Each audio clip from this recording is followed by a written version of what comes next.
লাহোর, করাচি, রাওয়ালপিন্ডি ও মুলতানের পর এবার পাকিস্তানের ফয়সালাবাদে ফিরছে আন্তর্জাতিক ক্রিকেট।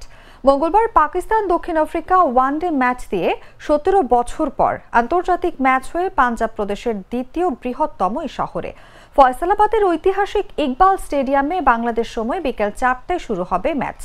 6 ও 8 নভেম্বর একই ভেন্যুতে সিরিজের অন্য 2 ওয়ানডে হবে। ইকবাল স্টেডিয়ামে সর্বশেষ আন্তর্জাতিক ম্যাচ হয়েছিল 2008 সালের 11 এপ্রিল। বাংলাদেশের বিপক্ষে সেই ওয়ানডেতে 7 উইকেটে জিতেছিল পাকিস্তান। এই মাঠে 16টি ওয়ানডে হয়েছে। 1987 বিশ্বকাপের একটি ও 1996 বিশ্বকাপের 3টি ম্যাচ হয়েছিল এই মাঠে।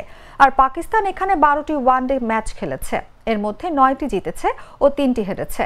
দক্ষিণ আফ্রিকার কাছেও মাঠটি নতুন নয়। এখানে তারা 5টি ওয়ানডে খেলেছে, 2টিতে জিতেছে, 3টিতে হেরেছে।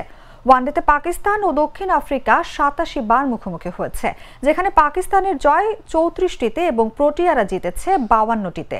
আর পাকিস্তানের মাটিতে 2 দল 16টি ওয়ানডেতে মুখোমুখি হয়ে 8টি করে জয় পেয়েছে। বেশি পাকা টমেটো আর সিক্রেট রেসিপির কম্বিনেশনে তৈরি প্রাউন সসের বস।